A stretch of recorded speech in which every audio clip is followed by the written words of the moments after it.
पूज्य, पूजक, पूजा और पूजा का फल, ये चार चीजें हुआ करती है। आज हम इस बात को जानने की कोशिश करेंगे, पूज्य कौन होते हैं, हम किसकी आराधना करते हैं, हम किसे नमोस्तु करते हैं, हमारे आराध्य कौन होना चाहिए, जिनकी हम पूजन करते हैं वो किन गुणों से सहित होते हैं। तो आज हम पूज्य के बारे में समझें। जैसे कि आचार्य उमा स्वामी महाराज ने तत्वार्थ सूत्र में नमस्कार किया, पर किसी विशेष व्यक्तित्व को लेकर के नमस्कार किया है, व्यक्ति को नमस्कार नहीं किया। उन्होंने कहा मोक्ष मार्गस्य नेतारः, जो मोक्ष मार्ग के नेता हैं हम उन्हें नमस्कार करते हैं, संसार के नेता को नहीं, संसार मार्ग में भटकाने वाले नेता को नहीं, हम उन्हें नमस्कार कर रहे हैं जो मोक्ष मार्ग के नेता है। भेदतारम कर्म भूभृता, जिन्होंने कर्म रूपी पर्वत को भेद दिया है उन्हें हम नमस्कार कर रहे हैं। और ज्ञातारम विश्व तत्वानाम, जो समस्त तत्वों के जानने वाले हैं। वंदे तद्गुण लब्धे, उनके उन गुणों की प्राप्ति के लिए हम नमस्कार कर रहे हैं, क्योंकि ये चीजें हमारे पास नहीं है, ये चीजें हमने आज तक पाई भी नहीं है। इसलिए इन चीजों को प्राप्त करने के लिए आपको नमस्कार कर रहे हैं। तद्गुण लब्धे, उनके उन गुणों की प्राप्ति के लिए नमस्कार कर रहे हैं। और पूजा भी हम बीतरागी की करते हैं। अगर बीतरागी की पूजन करते हैं तो बीतराग भाव हमारे अंदर पैदा होता है, और हम सरागी की पूजा करते हैं तो सराग भाव हमारे अंदर पैदा होता है। इसलिए कहा जाता है वीतरागी कौन होते हैं, और जिनके अंदर इस प्रकार की विशेषताएं होती है वो मूर्तियां आप देखें, मंदिर में जो मूर्ति विराजमान होती है उनके अंग अंग से वीतरागता टपकती है। उनकी दृष्टि हमेशा नासा दृष्टि रहती है। न तुम्हारे वो पूजन से प्रसन्न होकर तुम्हें वरदान देते हैं, और न ही तुम्हारे पूजा न करने से वो तुम्हें अभिशाप देते हैं। उनके पास इस प्रकार का आशीष और वरदान जो हुआ करता है वो तो राग देश की परिणति से सहित होता है। वीतराग भगवान तो राग देश से रहित हो चुके हैं, इसलिए हम ऐसे वीतरागी परमात्मा की पूजा करते हैं। और जिनकी पूजा करने से हमें वाकई में वैसा भाव अंदर से प्रकट होता है। आप जब पूजन करते हैं तब मन में कितना आनंद और परम शांति का अनुभव होता है। ऐसे वीतराग मुद्रा का जब दर्शन करते हैं तब अपने आप में अंदर से परिणाम शुद्ध और विशुद्ध हो जाते हैं, क्योंकि मूर्ति से बहने वाला जो बर्तन होता है उसकी जो ऊर्जा होती है वह हमारे खोटे भावों को नष्ट कर देता है और शुभ भावों का उदय होता है। इसलिए हम मंदिर आते हैं और इसलिए मंदिर में वीतराग प्रभु के दर्शन करते हैं, जो अंदर से भी सुंदर है, बाहर से भी परम शांत और सुंदर है। मुनि श्री शांता सागर महाराज श्री ने इन वीतराग प्रतिमाओं को देखकर एक कविता लिखी, जिसमें उन्होंने लिखा, जो डरे डराया करें, बेरखे अस्त्र शस्त्र, जो कुरूप है वे ओढ़े वस्त्र और ओढ़ा करे वस्त्र। हम तो निर्भीक निडर हैं, सर्वांग सुंदर हैं, इसलिए तो दिगंबर है। हाँ, जो भीतर और बाहर दोनों तरफ जिनके अंदर पवित्रता आ चुकी है, ऐसे परमात्मा हमारे लिए पूज्य हुआ करते हैं, उनकी ही हम पूजा किया करते हैं। इसलिए आप लोग प्रतिदिन 12 भावना मेरी भावना में पढ़ते हैं। जिसने राग देश काम आदिक, इतनी पंक्तियां, इतनी यह लाइन, जिसने राग देश कामादिक जीते, वो कहलाते हैं वीतराग। जिन्होंने अपने अंदर के काम क्रोध आदि जो मूल कारण है, ऐसे घातिया कर्मों को ही समाप्त कर दिया है, वे वीतराग कहलाते हैं। सब जग जान लिया, वो सर्वज्ञ कहलाते हैं। 2 पंक्तियों में हमारे आप्त की परिभाषा दी गई है। वीतराग तो जो जिसने राग देश कामादिक जीते, वो वीतराग कहलाते हैं। और सब जग जान लिया, वो सर्वज्ञ कहलाते हैं। सब जीवों को मोक्ष मार्ग का क्या विशेषण दिया? निष्प्रह हो उपदेश दिया। कितने मार्के का शब्द दिया है? निष्प्रह शब्द, यानी कि किसी भी प्रकार के अंदर उनके छलावा नहीं है, तो किसी भी प्रकार से किसी को दोष या अभिशाप देने का जिनके अंदर परिणाम नहीं है। जिन्होंने सब जीवों को, जितने संसार के प्राणी हैं, उन सभी को निष्प्रह हो उपदेश दिया।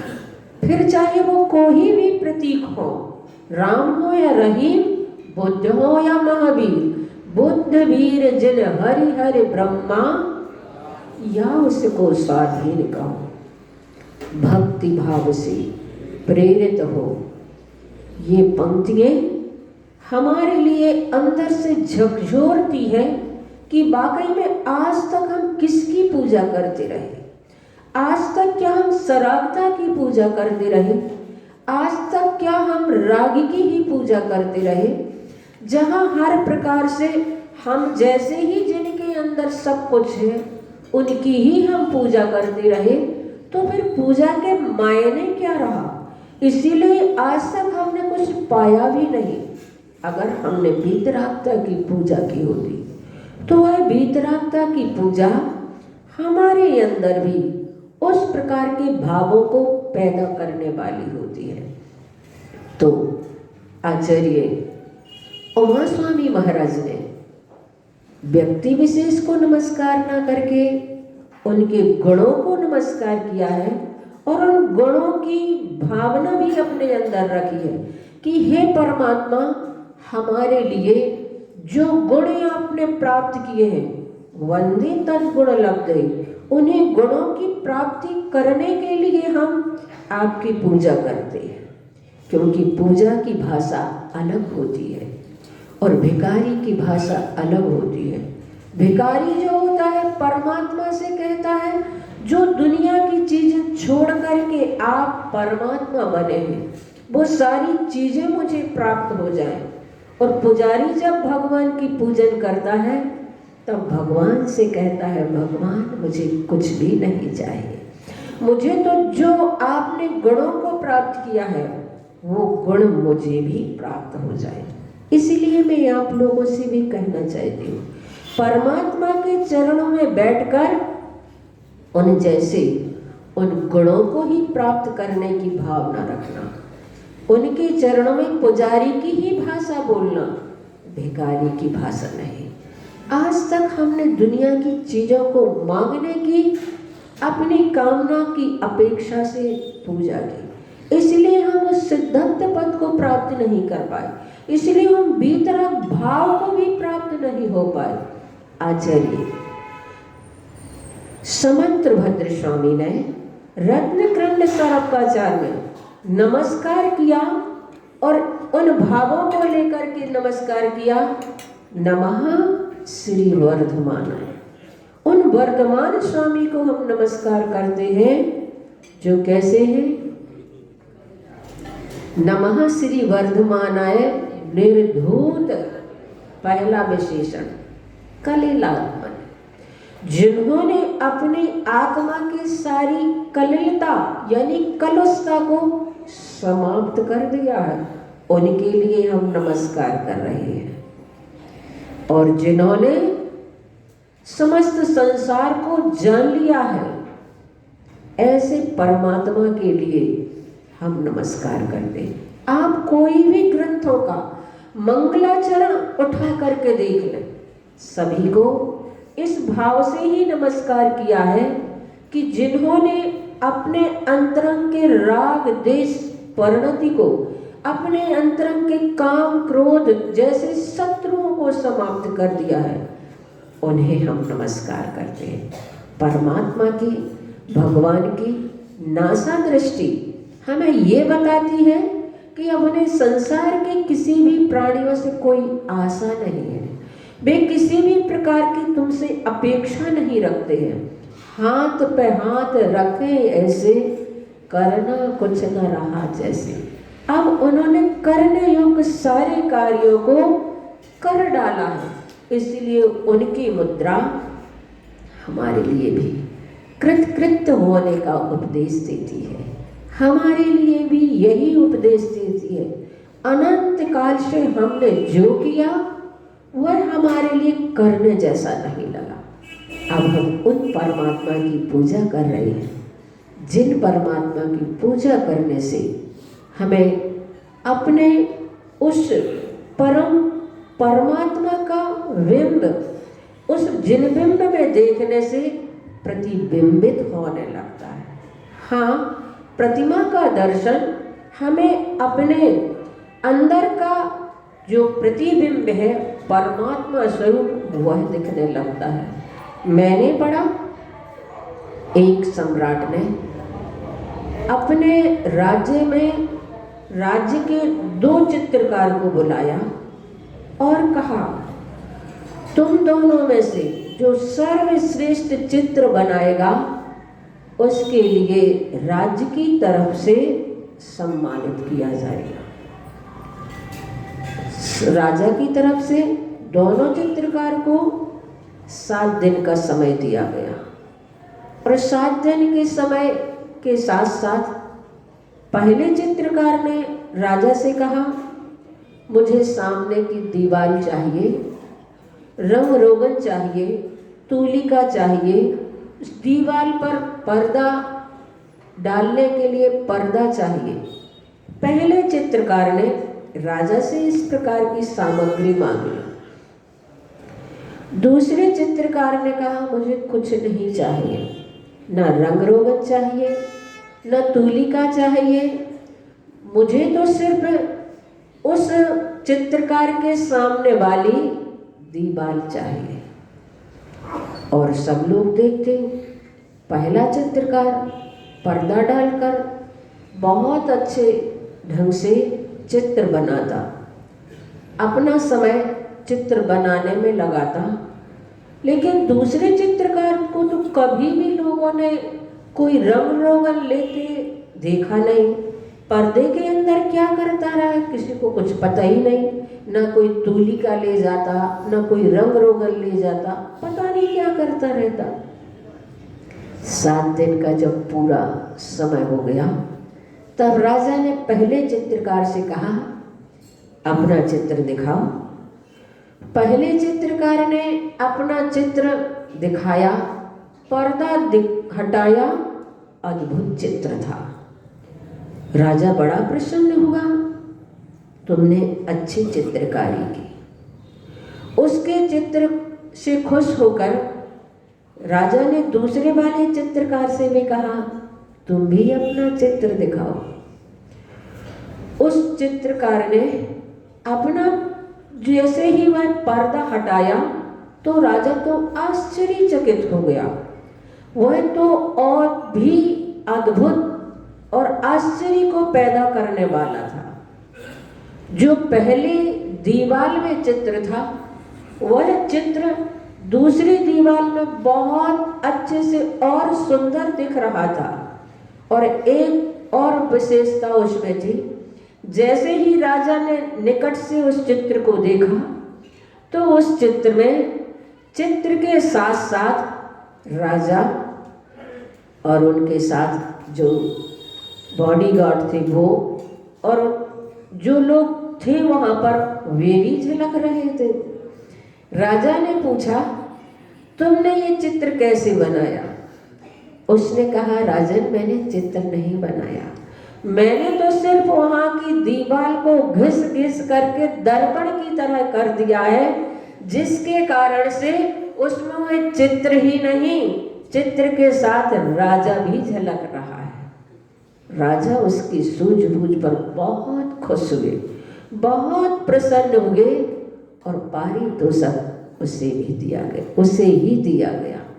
तो बंधुओं, हम अपने चित्त को भी इन प्रतिमाओं को देख देख कर कैसे मांझ ले, ऐसा निर्मल और दर्पण की तरह कर ले, ताकि वह परमात्मा का जो प्रतिबिंब है हमारे अंदर भी झलकने लगे। ऐसी जब हम पूजन करते हैं परमात्मा के चरण के निकट खड़े होकर के, तब हमारे पूजन के कोई मायने होता है। और ऐसी पूजा ही अतिशय और चमत्कार को पैदा करने वाली होती है। आप लोगों ने सुना होगा 6 आवश्यक होते हैं। 6 आवश्यक श्रावकों के जो होते हैं, उन 6 आवश्यकों में हर व्यक्ति एक ऐसी आवश्यक को किए किसी ने, जिससे वह प्रसिद्धि और चमत्कार को लेकर के पैदा हो गए। जैसे कि मैना सुंदरी ने भगवान की पूजा की, तो उसकी पूजा ऐसी पूजा हो गई कि आज बड़े बड़े आचार्य भी उस मैना सुंदरी का उदाहरण देते हैं कि उसने अपनी जिंदगी में परमात्मा की जो पूजा की, वह अतिशय और चमत्कार को लेकर के पैदा करने वाली रही। हम अपने 6 आवश्यक में एक आवश्यक भी ऐसा जरूर करें जिसके माध्यम से हमें लगे कि हमने अपने जीवन में कुछ किया है। तो पूज्य कौन होते हैं, हमें इस बात को समझना है। हम किसकी पूजा करें? पूज्य हमारे लिए वीतराग हुआ करते हैं, और वीतराग देव, वीतराग गुरु और माँ जिनवाणी, इनके माध्यम से इनके पूजन करके हम अपने जीवन में भी वीतरागता का भाव ला करके उस पद को प्राप्त कर सकते हैं। इसलिए आचार्य समंत उमा स्वामी महाराज ने कहा, वंदे तद्गुण लगते, हम तो इसीलिए आपको नमस्कार करते हैं, हम तो इसीलिए आपकी वंदना करते हैं कि आपके वो गुण मुझे भी प्राप्त हो। तो जिनके अंदर ऐसी विशेष जिन्होंने अपने अंदर उन चीज़ों को प्राप्त कर लिया है जो हम आज तक नहीं कर पाए हैं, उसकी प्राप्ति के लिए ही हम पूजन करते हैं। तो बंधु, वीतरागता के भावों से भर करके हम जब जल समर्पित करते हैं, पूजा के 5 अंग बताए गए हैं, स्थापना, आह्वान और सन्निधिकरण, पूजन और विसर्जन। ये 5 पूजन के अंग होते हैं। लेकिन जैन दर्शन में पूजा से पहले अभिषेक कहा गया है, वह उसकी विधि बताई गई है। पूजन के साथ अभिषेक भी बहुत जरूरी होता है। बहुत सारे लोगों का कहना होता है अभिषेक तो धूल झाड़ने के लिए होता है, अभिषेक की क्या जरूरत है? लेकिन ध्यान रखना बंधुओं, अभिषेक धूल झाड़ने के लिए नहीं, हमारे अंदर लगे हुए कर्मों को झाड़ने के लिए किया जाता है। और अभिषेक इसलिए कृत्रिम और अकृत्रिम चैत्यालयों में भी किया जाता है। यहाँ भले ही धूल होती है, अकृत्रिम चैत्यालय में, नंदीश्वर दीप आदि में, सौधर में इंद्र आदि आकर के अभिषेक करते हैं भगवान का। और अभिषेक प्रेक्षणिका क्रीडन संगीत नाटका लोकग्राही शिल्पी विकल्पित कल्पन संकल्पातीत परित्यक्तई। बताया जाता है कि वहां पर नंदीश्वर द्वीप में ऐसी अभिषेक प्रेक्षणिका होती है, यानी खिड़कियां होती है, ऐसा स्थान होता है जहां पर देव और देवियां बैठ करके भगवान का अभिषेक देखते हैं। और सौधर में इंद्र भगवान के ऊपर जल की धारा को बरसाता है।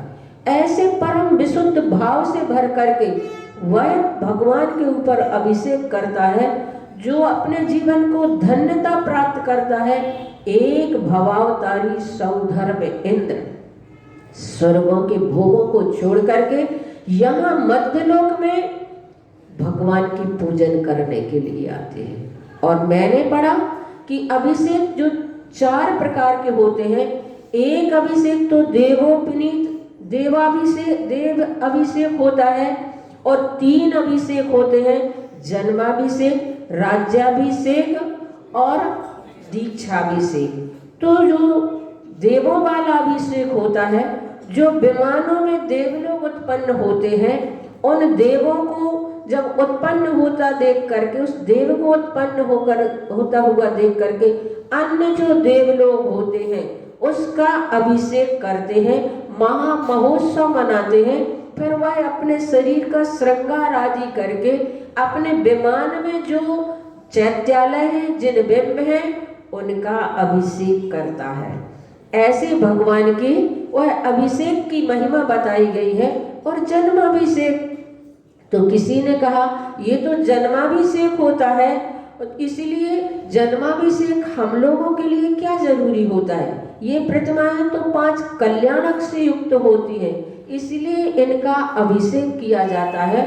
मूर्ति अभिषेक भी होता है, जिन बिंब अभिषेक भी होता है। और ये अभिषेक भगवान के अभिषेक हमारे अंदर की लगी हुई उस काली माँ को धोने में कारण बनते हैं। मैंने मुनि श्री क्षमा सागर महाराज जी के प्रवचन में जब उन्होंने पूजन विज्ञान के बारे में समझाया था, तब उन्होंने बताया था कि आप लोग जब अभिषेक करते हैं तो धोती दुपट्टा पहन करके करते हैं, पैंट शर्ट में नहीं करते। कारण क्या है? उन्होंने बहुत अच्छा रीजन बताया था। उन्होंने कहा था आप जब दुपट्टा पहनते हैं तो आपका वक्ष स्थल खुला रहता है, और जब आप प्रतिमा को विराजमान करते हैं और उनके ऊपर जल की धारा छोड़ते हैं, और वह जल जब उससे स्पर्शित हुई जो किरणें आपके हृदय में पहुंचती हैं तो आपको शारीरिक स्वस्थ भी करती हैं, मानसिक स्वस्थ भी करती हैं। तो इस प्रकार से उस जल से, प्रतिमा से स्पर्शित हुआ जो जल है वह हमारे लिए स्वस्थ बनाता है, शारीरिक और मानसिक भी। इसलिए धोती दुपट्टा पहन करके अभिषेक करते हैं। और जो वक्षस्थल खुला होता है तो धनायन और ऋणायन प्रतिमाएं पर जब जल डालते हैं, उस प्रकार की किरणों से जो कण वहां पर पहुंचते हैं, निकलते हैं, उससे उस व्यक्ति को लाभ हो जाया करता है।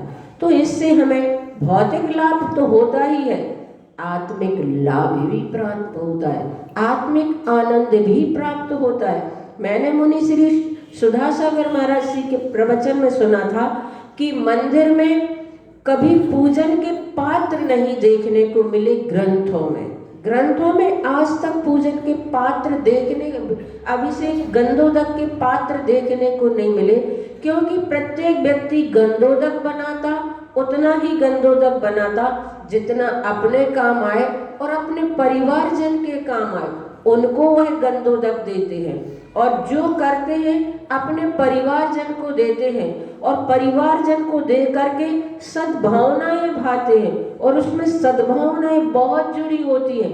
महाराज श्री ने उदाहरण दिया था, जैसे आपका बेटा मंदिर में अभिषेक कर रहा है, तो आप जब उस बेटे को अभिषेक करता हुआ देखेंगे तो आपके अंदर भी ऐसी सद्भावना आएगी कि हे परमात्मा, इस बेटे की आप लाज रखना, कि कभी किसी प्रतिकूल परिस्थिति में हो तो आप इस पर अपनी कृपा दृष्टि बनाए रखना। माँ अपने बेटे को सद्भावनाएं देगी और ऐसी सद्भावना से भर करके वह अभिषेक तुम्हारा बेटा जो कर रहा है, तुम सद्भावनाएं भा रही हो, वह गंधोदक तुम्हारे लिए। इसलिए महाराज श्री ने नियम दिया था कि माँ अपने बेटे के द्वारा किया हुआ अभिषेक उसका गंधोदक ले, पत्नी अपने पति के द्वारा किया हुआ जो गंधोदक है उसे ही ग्रहण करे। और महाराज श्री ने नियम भी बहुत सारे लोगों को दिए कि महिलाओं को नियम दिया कि तुम्हारे लिए ये संकल्प करना है कि तुम्हारा पति जब अभिषेक करे उसी गंधोदक को हम ग्रहण करेंगे। क्योंकि कहना कि हम माँ से कहते हैं कि तुम अपने बेटे से कहना मैं निपुति थोड़ी ना हूँ जो मैं किसी दूसरे के बेटे के द्वारा किया हुआ गंधोदक ग्रहण करूँ। मेरे बच्चे हैं, इसलिए तुम उस गंधोदक को जब तक बना करके नहीं लाओगे मैं दूसरा गंधोदक ग्रहण नहीं करूँगी। और आप लोगों ने प्रथमान योग में भी पढ़े होंगे बहुत सारे ऐसे उदाहरण।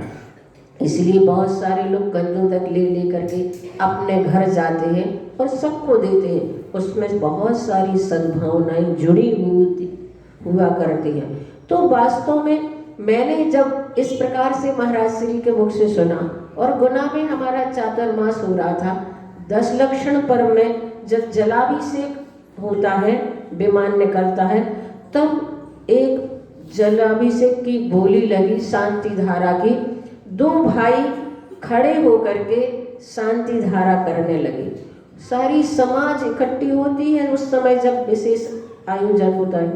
तो उनके घर की महिलाएं आकर के कहने लगी, माता जी जब दोनों भाई अभिषेक कर रहे थे दोनों तरफ से, कहने लगी मेरी आंखों से तो आंसू बरसते चले जा रहे थे और इसलिए बरस रहे थे कि हे परमात्मा, जिस प्रकार से ये दोनों मिलकर के शांति धारा कर रहे हैं, ऐसे ही इनके अंदर, दोनों के अंदर मेल मिलाप बना रहे, ऐसे ही इनके अंदर आपस में प्रेम वात्सल्य बना रहे, ऐसे ही मिलकर के ये कार्य करें। इस भावना को लेकर के मैं अभिषेक देख रही थी, शांति धारा देख रही थी। जब उसने इस बात को बताया तो मुझे लगा कि वाकई में जब अपना कोई व्यक्ति विशेष अभिषेक करता है तो उसमें हमारी बहुत सद्भावनाएं होती हैं। और जब कोई आपका नियम होता है, सामान्य व्यक्ति कोई अभिषेक करता है, आपने देख लिया, उसने कर लिया, औपचारिकताएं दोनों तरफ से हो जाती है, भावना कहीं से भी नहीं जुड़ पाती है। इसलिए हम सद्भाव से भर करके उस पूजन, अभिषेक आदि की प्रक्रिया को करें और देखें, ताकि वाकई में हमारे अंदर भी परम शांति का अनुभव हो। तो आज पूज्य हमारे कौन होते हैं, कल हम समझेंगे पूजक, पूजा और पूजा का फल क्या हुआ करता है, इसके बारे में समझेंगे। और उससे पहले आप लोग जो मंगलाष्टक पढ़ते हैं, मंगलाष्टक में मैंने बहुत सारी जगह जब लोग मंगलाष्टक पढ़ते हैं तो उसमें कुछ शब्दों के उच्चारण में अशुद्धियाँ रह जाती हैं। भवत या शिलता ऐसा कुछ शब्द बोलते हैं, शिलता शब्द नहीं है, भवत जैसी लता, ऐसे बहुत सारे शब्द होते हैं जो हमारे उच्चारण में कुछ अर्थ ही नहीं उसका निकलता है। तो मैं सोच रही थी कि इन लोगों को मंगलाष्टक, जहाँ कहीं भी कोई मंगल कार्य होते हैं, हमारे यहाँ सबसे पहले मंगलाष्टक बोला जाता है। उस मंगलाष्टक का उच्चारण भी कल अगर होगा तो एक एक छंद का उच्चारण और अर्थ कराएंगे, और बाकी का हम पूजन के लिए जितना समय होगा उतना करके 7-9 बजे। अच्छा ठीक है, तो कल का कैसा क्या होता है उसके आगे हम देखेंगे। आप सभी उस मंगलाष्टक के उच्चारण को भी शुद्ध करें तो बहुत अच्छी बात है। महावीर भगवान के संत शिरोमणि आचार्य गुरुवर श्री विद्यासागर जी महाराज की